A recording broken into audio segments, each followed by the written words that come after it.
Welcome back to the channel.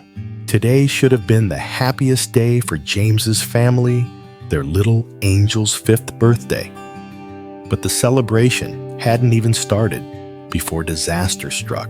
A bizarre incident occurred that threw the entire villa into chaos, and James nearly disowned his own father because of it. So what exactly happened? Stay tuned to find out. Baby Ly vanished without a trace right before blowing out her candles. The whole family panicked and called the police, suspecting a kidnapping for ransom. But when the truth came out, everyone's jaws hit the floor. The kidnapper was none other than the most powerful person in this house. Why did Mr. Hoan do that? Why was his phone off, terrifying everyone to death? And how will James react when he sees his dad walk in, carrying his daughter with an innocent look on his face? This is a truly tragicomic episode, filled with both laughter and tears. Hit like and subscribe right now to watch this one-of-a-kind trial of Grandpa. It was January 22nd, Ly's 5th birthday. Since early morning, the Vu family villa had been bustling with busy but cozy vibes. Mrs. Lan, James's mom, was personally in the kitchen, directing the staff to prepare her granddaughter's favorite dishes. Desmit 00 a.m. A taxi screeched to a halt at the side gate of the villa. No private car, no chauffeur to open the door. The door opened, and Mr. Hoan stepped out with an unusually cheerful expression. He had just returned from a business trip in a distant province. According to his schedule, he wasn't supposed to be done until tomorrow night. But remembering it was his precious granddaughter's birthday, the first one since the family reunited, he pulled an all-nighter to close his contracts and catch the earliest ride home. He wanted to give Ly a huge surprise. He tiptoed through the gate, signaling the security guard to stay quiet. Walking into the spacious living room, he found it empty. Mrs. Lan was likely in the kitchen, James was at work, and Diem was probably busy preparing for the party. Only little Ly was there, sitting on the sofa holding the doll he bought her the other day, singing to herself. Seeing that tiny, lonely figure in the vast living room made Mr. Hoan's heart melt. He approached her, his deep voice booming warmly. "Grandpa's sweetheart, are you playing all by yourself?" Ly startled and turned around, her eyes lighting up when she saw him. "Ah, Grandpa, you're home." She was about to jump off the chair to run and hug him, but Mr. Hoan was faster, stepping forward to scoop her up into his arms. "Why are you sitting here alone? Where are your parents?" "Daddy went to work. Mommy went to the market, and Grandma is cooking soup in the kitchen. I'm so bored, Grandpa." Ly pouted, looking incredibly adorable. Mr. Hoan checked his watch. Just past 10 a.m. Still a long time until the party. Seeing his grandchild's sad face, a bold idea popped into his head. "So, do you want to go to the park with Grandpa? I'll take you to see the monkeys and eat ice cream." "Okay, really?" Ly exclaimed, eyes wide. "But we have to ask Grandma for permission."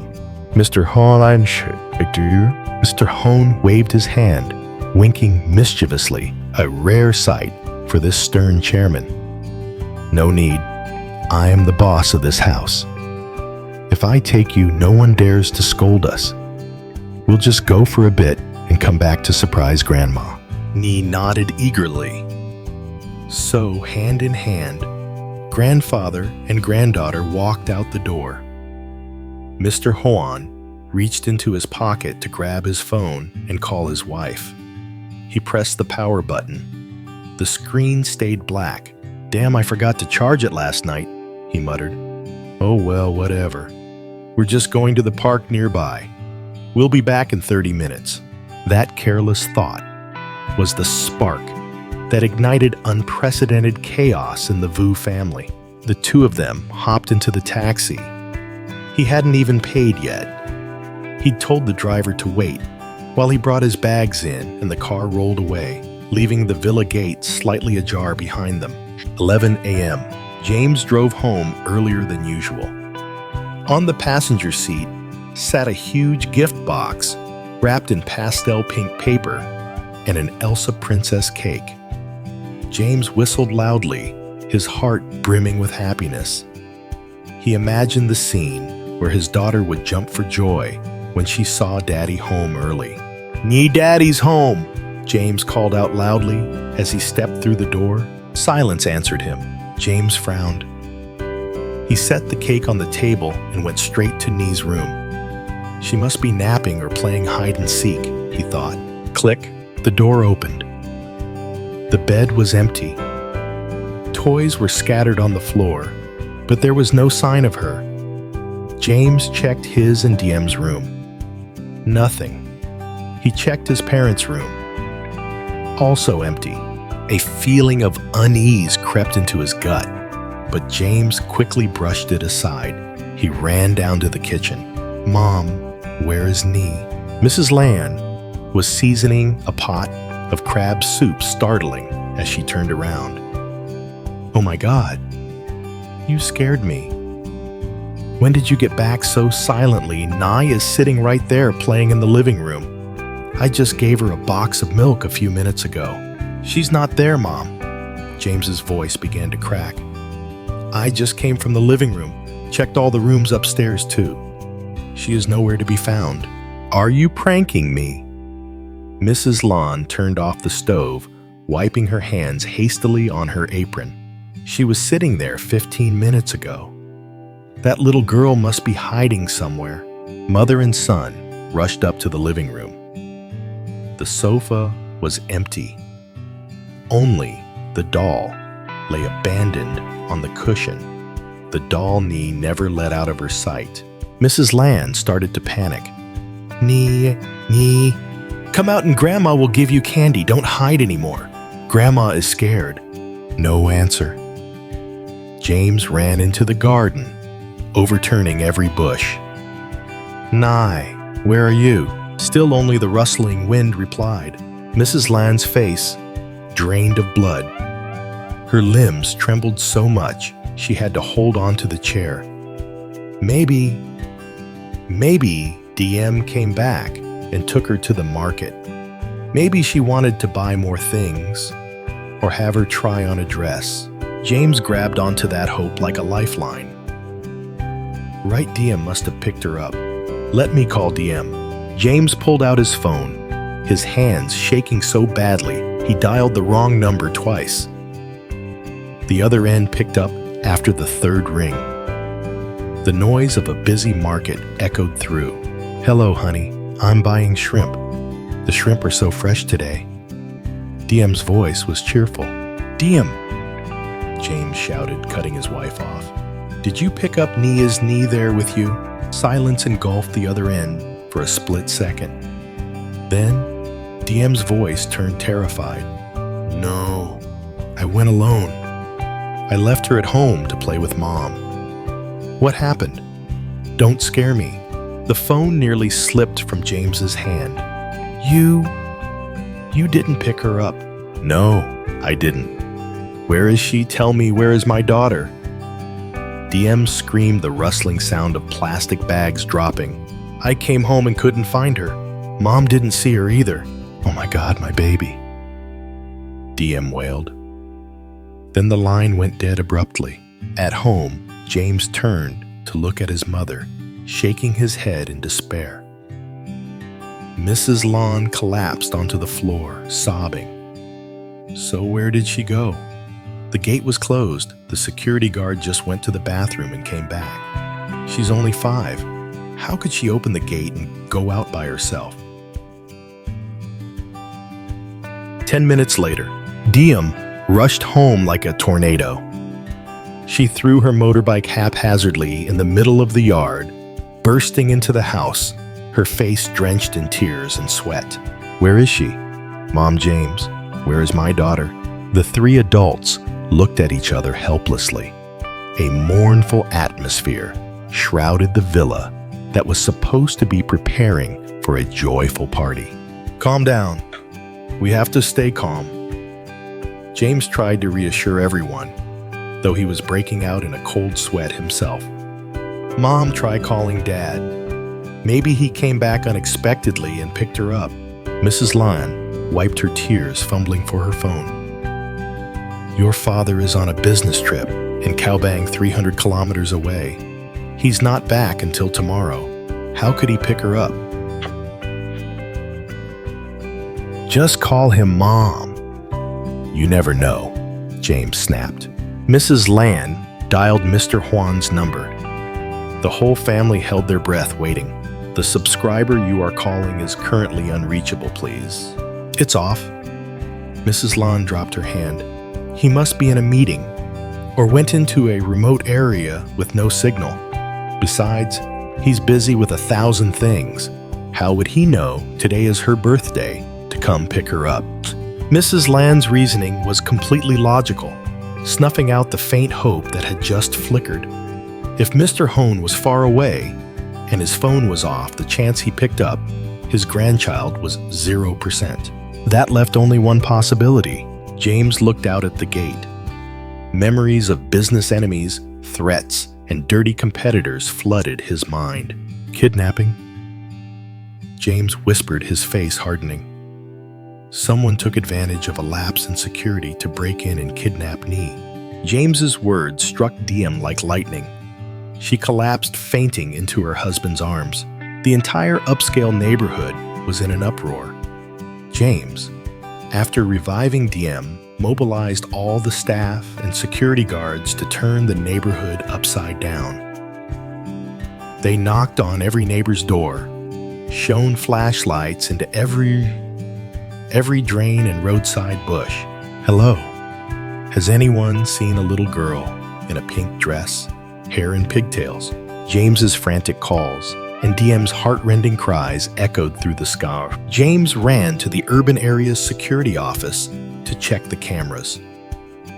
But ironically, the camera system was undergoing routine maintenance today, from 9 a.m.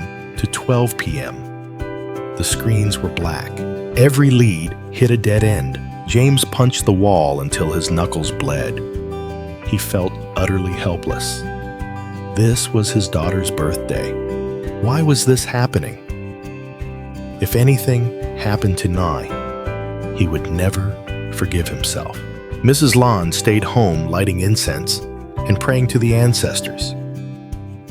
Her trembling hands dialed Mr. Hoan continuously.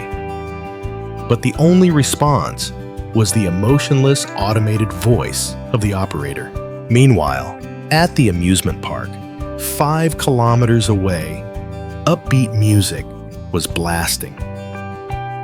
Baby Ly was sitting on a carousel horse, laughing hysterically, holding a cotton candy bigger than her face. Mr. Hoan stood below, snapping photos of his grandchild non-stop with the digital camera he brought for work. He was grinning ear to ear, forgetting the world, forgetting the time, and of course forgetting that his phone was dead in his pocket. "Grandpa, this is so fun. Can we play forever?" Ly shouted from above. "Sure, we'll go home when you're bored. Grandpa's treating you to everything today," Mr. Hoan replied enthusiastically. He had no idea that at home his son and daughter-in-law were preparing to call the police and mobilize the underworld to find the kidnapper who was actually him. 12:30 p.m. Mr. Hoan checked his watch. "Shoot, it's late. Let's go home, sweetie, before Mom and Dad get worried." He carried Ly out to catch a taxi. On the way back, exhausted Ly fell asleep on his shoulder. Mr. Hoan looked at her silently, imagining the scene where the whole family would burst with joy seeing him appear with this special surprise. The taxi pulled up to the villa gate. Mr. Hoan found it strange. The gate was wide open.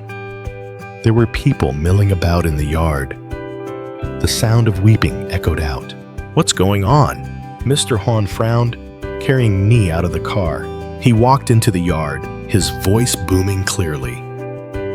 "What is all this noise? It's a birthday. You should be playing happy music. Why is everyone crying like that?" His voice was like a bomb dropping into the panicked crowd. James Diem, Mrs. Ly, and everyone else spun toward the door in unison. They saw Mr. Hoan, and in his arms, baby Ly was sleeping soundly, still clutching the candy wrapper. In that moment, time seemed to stop. From hell back to heaven in a split second. James's family was stunned, unable to believe their eyes. The kidnapper, who had the entire Vu clan in chaos for 2 hours, was Grandpa. But instead of joy, James couldn't suppress the extreme rage he had bottled up. For the first time in his life, James dared to rush forward and grab his father by the collar in front of everyone. A shocking scuffle broke out right on Ly's birthday. Mr. Hoan was stunned, and Diem fainted for the second time. Will Mr. Hoan understand the pain his thoughtlessness caused? Or will James's temper push their newly mended father-son relationship back into the abyss? The air in the villa courtyard froze. The wind stopped blowing. Every pair of eyes was glued to the 3 generations of Vu men. Logic had left James's mind.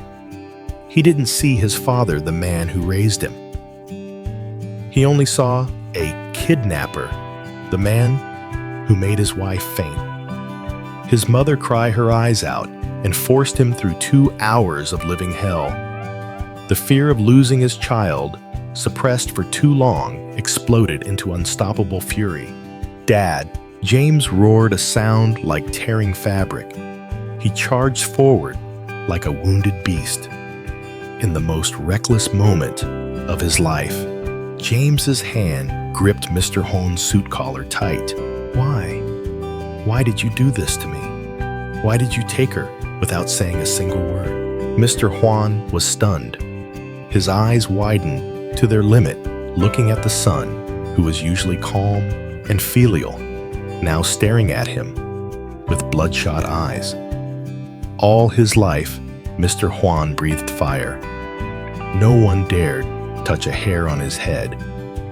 Yet today, his only son was grabbing him by the neck in broad daylight. James's violent yank made Mr. Hoan stumble. Baby Ly, sleeping soundly in his arms, was jolted awake. The little girl stirred, her long lashes fluttering.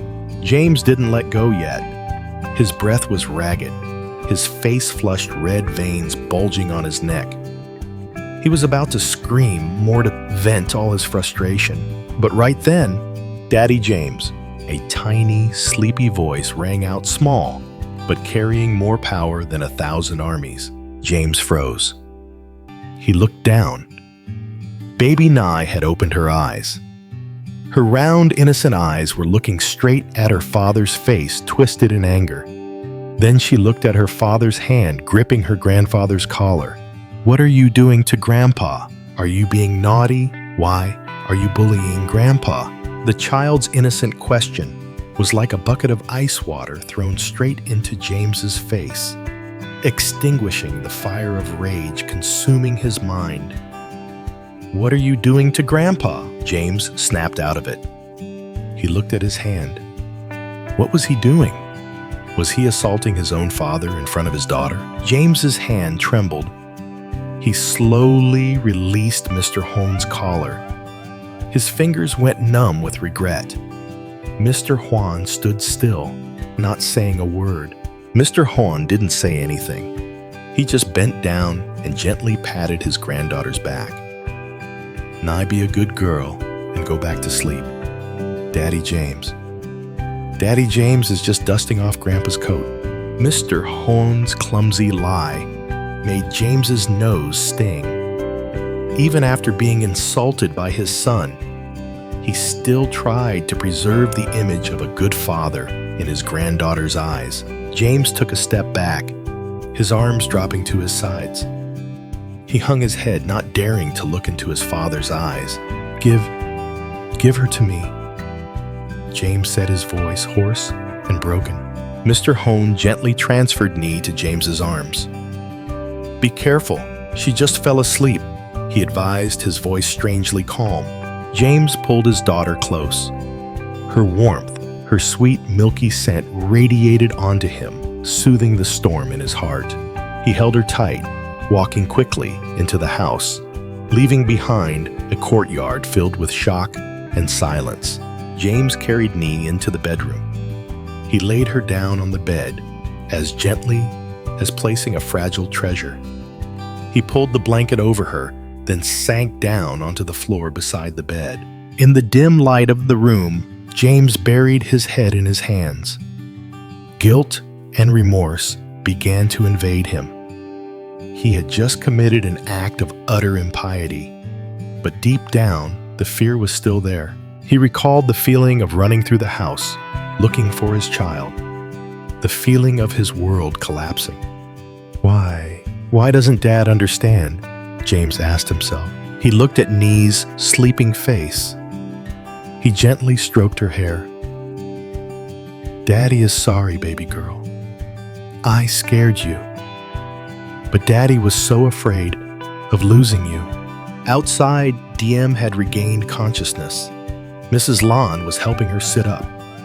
Both women looked at Mr. Hoan standing dazed in the middle of the living room, his suit disheveled from the grab earlier, his face looking visibly aged. Diem was still weak, but she understood the situation. She knew James had crossed the line out of sheer worry.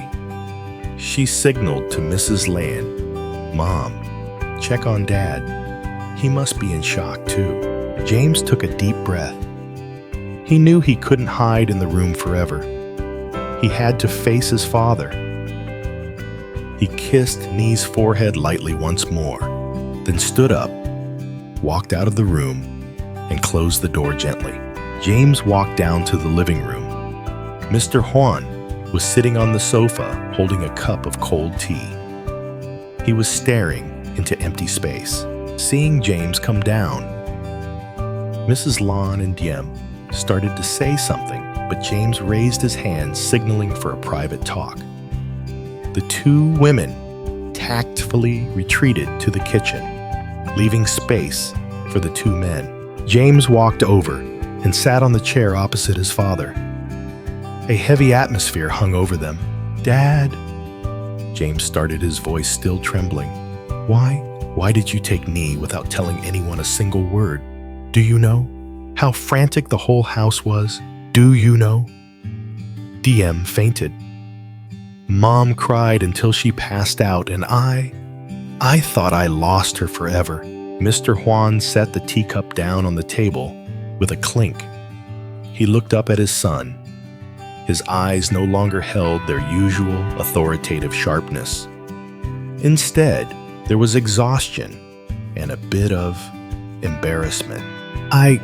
I'm sorry," Mr. Hoan said, his voice low and murky. James was stunned. This was the second time he had apologized in a short period. Mr. Hoan, Hoan continued, his tone sounding like he was explaining a foolish mistake of old age. "I came back early from the trip. I wanted to surprise everyone. When I got here, I saw the little girl sitting alone looking sad. She said she was bored. I just simply thought I'd take her out for a bit to cheer her up." He pulled the black, dead phone from his pocket and placed it on the table.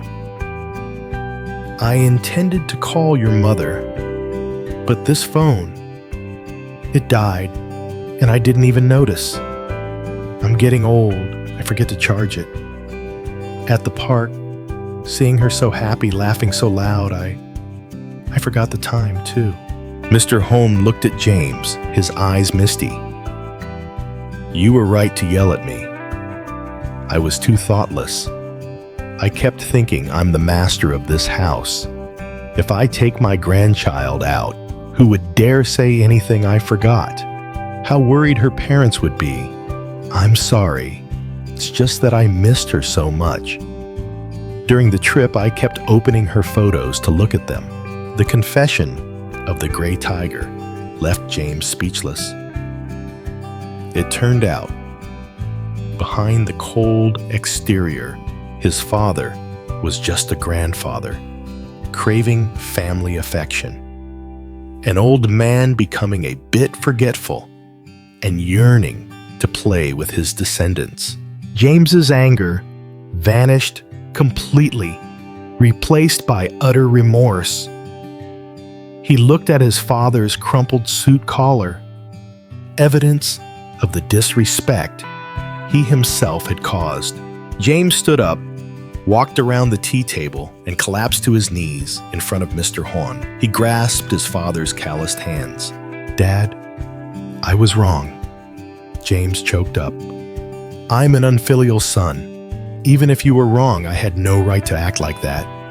I was so angry earlier, I lost my mind. I'm sorry, Dad. Please forgive me. Please overlook my impulsiveness." Mr. Hoan looked at his son kneeling at his feet. He pulled his hands back, patting James on the shoulder, his voice shaking. "All right, stand up. A man shouldn't kneel. I understand. If I were in your shoes, I probably would have punched the guy. I would have burned this whole city down. You were right to worry about your child. It's my fault. I'm the elder, but I acted foolishly." Father and son looked at each other, empathy radiating in their eyes.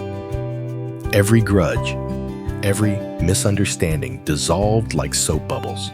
Just as the atmosphere settled into deep emotion, the sound of tiny footsteps pattering down the stairs rang out. Grandpa Daddy James, baby Ly awake for who knows how long, rushed down. Still in her pretty pink dress, she threw herself between the two men. She hugged Mr. Hoan's leg, then turned to look at Daddy James with a serious little grandma expression. "Daddy James, you're not allowed to scold Grandpa anymore. Grandpa was very good today. He bought me tickets for the carousel. He bought me a giant cotton candy, and he even carried me when my legs got tired. Grandpa is number one." Ly's defense made the whole family burst into laughter. Diem and Mrs. Lon stood by the kitchen door, laughing through their tears. James scooped his daughter up, planting a big kiss on her cheek. Okay, Daddy knows. Grandpa is the best." Daddy apologized to Grandpa already. "From now on, no one in this family scolds anyone, deal." Mr. Hoan chuckled heartily, standing up to straighten his suit. "See that my grandchild takes my side? All right, let bygones be bygones. Now is the most important time. Where is the cake? Where are the candles? It's my grandchild's birthday." The whole family gathered around the dining table. The electric lights were switched off, leaving only the flickering glow of 5 candles on the princess cake. "Happy birthday to you! Happy birthday to you!" The song rang out, blending Mr. Hoan's deep bass, James's warm tenor, and the gentle voices of Diem and Mrs. Lon. Baby Ly clasped her hands and closed her eyes. Her angelic face glowed under the candlelight. I wish our whole family will always be together. I wish Daddy James finds Mommy Diem's parents so Mommy won't cry anymore. And I wish Grandpa's phone never runs out of battery again." Ly's innocent wish brought tears to Diem's eyes, while Mr. Hoan scratched his head, laughing sheepishly. Whoosh! Ly blew out the candles. Applause erupted. The lights came back on. James cut the cake, handing the first piece to Mr. Hoan. "Here you go, Dad. Congratulations on completing the mission of bringing your grandchild home safely, even if it was a bit heart-stopping." The whole family laughed together. The birthday party that began with tears and panic ended with the most fulfilled smiles. This kidnapping incident accidentally became the glue that bonded the father-son and grandfather-grandchild relationships tighter than ever. However, while everyone was happily eating cake, James's phone buzzed. It was a strange number. James frowned and picked up. "Hello, I'm listening." On the other end was a raspy, mysterious voice. "Hello, Mr. James. Happy birthday to your daughter. What a happy family you have. By the way, I'm calling to let you know I'm from the same village as Mr. Hung, your father-in-law. He owes me a large sum of money from gambling losses. He said his son-in-law is very rich and will pay for him. You better get the money ready, or don't blame me for not respecting our in-law relationship." The smile on James's lips vanished. He looked over at Diem, who was laughing happily with his parents, and his heart tightened. The storm from Diem's past was starting to crash in. Just as they escaped the nightmare of losing a child, James's family received a congratulatory wish, reeking of threats from a stranger. Who is the caller? What is his relationship with James's alcoholic father-in-law? A massive debt falls from the sky. Diem's biological father used his son-in-law's name to borrow money for gambling at exorbitant interest rates. What will the thug do if James doesn't pay? Will James dare to tell Diem this cruel truth on her daughter's happy day? Or will he silently shoulder the consequences? Peace is just the silence before a great storm. Hit like to give James strength, and click subscribe to the channel immediately. The next episode, the confrontation with the gangster creditor and the true face of the greedy father.